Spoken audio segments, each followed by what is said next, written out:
Bonjour, je vous retrouve pour une guidance collective aujourd'hui en ce 28 novembre.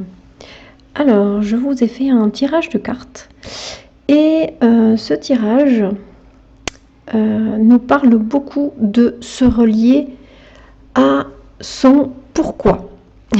Nous parle de qu'est-ce que nous sommes venus faire, nous parle de nous reconnecter à ce qui nous anime profondément finalement. Les deux premières cartes que j'ai tirées du jeu de l'oracle de l'harmonie, c'est la carte justement du pourquoi et qui pose la question qu'est-ce qui fait sens pour vous? Donc c'est une question que je vous pose maintenant et je vous invite à prendre le temps justement d'y répondre, de prendre peut-être une feuille et un papier et de prendre le temps d'y répondre parce que c'est une question importante et dont les réponses peuvent vraiment changer des choses dans votre vie. Et au-delà de ce pourquoi, auquel nous avons besoin de nous relier, donc qu'est-ce qui fait vraiment sens au plus profond de nous, dans quoi nous devons mettre de l'énergie chaque jour, il y a la carte des actions inspirées. Cette carte-là, elle vient vous dire de ne pas se focaliser sur ce que vous avez envie de faire, mais plutôt de se focaliser sur ce que vous avez envie de ressentir, ce qui est une chose très différente. C'est-à-dire que si finalement ce que vous vous rendez compte que le plus important pour vous, c'est de ressentir un état de paix, alors centrez-vous sur cet état de paix afin de manifester dans votre vie ce qui va conduire à cet état-là. Et puis, j'ai complété ce tirage avec l'oracle des chakras. Et donc, j'ai eu une assez belle panoplie de cartes qui nous invite à faire collaborer beaucoup de choses en nous. Pour justement aller chercher ce pourquoi et pour se laisser inspirer, suivre notre inspiration afin de vraiment manifester ce qui fait sens pour nous. D'accord ? Donc c'est vraiment, on va dire que ça va de l'étincelle de vie jusqu'à la manifestation de ce qui nous fait vibrer profondément. On va le dire comme ça.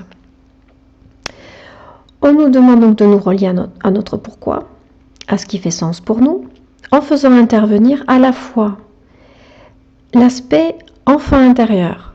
Alors dans l'aspect enfant intérieur, ce que l'on veut voir, c'est la légèreté. C'est le côté émerveillement, innocence. Mais moi, ce que je vois là-dedans, c'est vraiment cet enfant qui découvre le monde et qui n'a aucun a priori, aucun préjugé, qui pense que tout est possible et qui a envie de faire ses expériences de la vie. Donc c'est comme repartir en fait dans un état neutre, un état 1.0 peut-être, où il n'y a plus de croyances, où il n'y a plus d'a priori, où il n'y a plus de choses en fait pour nous empêcher, pour se mettre en travers du chemin, pour faire peur ou pour nous faire renoncer tout simplement. Et de l'autre côté, il y a le mental. Alors le mental, c'est vrai, souvent on dit le mental c'est mauvais. En fait là, c'est plutôt l'idée d'utiliser le mental comme un outil qui va nous permettre de nous projeter, mais qui va nous permettre aussi, pour contrebalancer l'enfant intérieur aussi, pour qu'il y ait un équilibre, l'idée de lucidité. Parce que l'enfant intérieur ça peut être aussi une facette de déni, c'est-à-dire tout est possible, mais je ne prends pas en compte certains paramètres et je mets de côté des choses qui m'embêtent. Voilà. Donc dans ce mental, on vient scruter, on vient analyser, on vient se projeter aussi. Voilà. Donc cet enfant intérieur et ce côté lucide, ce côté de la réflexion, qui vient aussi ouvrir la porte de l'intuition et de la créativité. ces deux portes de l'intuition et de la créativité qui vont nous permettre d'exprimer. Exprimer dans un premier temps, avant de passer à l'action. Exprimer ce qui fait sens à l'intérieur de nous. L'exprimer intérieurement, l'exprimer aux autres, de sorte de laisser courir sa propre voix intérieure. De la laisser justement créer aussi la réalité. Car comme vous le savez certainement, nous créons notre réalité sur la base de nos pensées, de nos paroles et de nos actes. Dans cette trilogie-là, effectivement, nous avons besoin de ces trois choses pour que l'idée initiale puisse se matérialiser. Donc nous avons toutes ces idées-là, ce mental et cet enfant intérieur qui vont aborder ces thèmes de l'intuition, de la créativité et qui vont chercher à exprimer ce qui est juste en moi, ce qui fait sens. En faisant attention à ne pas tomber dans les travers. C'est-à-dire que l'enfant intérieur aussi, ça peut être signe d'immaturité. Ça peut être de l'impatience. Ça peut être un enfant encore trop tourné vers lui-même et donc qui est beaucoup dans l'émotionnel. Donc tout ça, ça va nous faire dévier de notre trajectoire. Tout ça, ça va être des freins à l'expression pure de cette inspiration, de cette intuition. D'accord ? Donc, faire attention à ce que je ressens. Être dans l'observation à la fois de ce que je ressens pour pouvoir l'exprimer librement et aller chercher en moi la mémoire, la souffrance qui a créé ça. Afin justement d'éviter de manifester dans ma vie ce qui entre en résonance avec ça.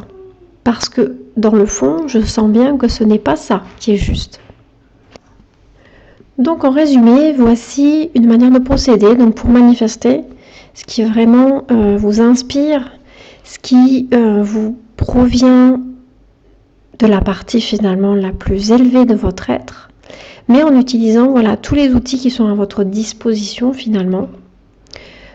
Cet aspect plus innocent de l'enfant intérieur et le mental qui va permettre donc d'analyser les données et de chercher des solutions, de chercher ce qui doit être mis en place et d'accueillir aussi tout ce qui peut être inspiré et tout ce qui peut être créatif dans le sens de l'expression justement de ce qui fait sens.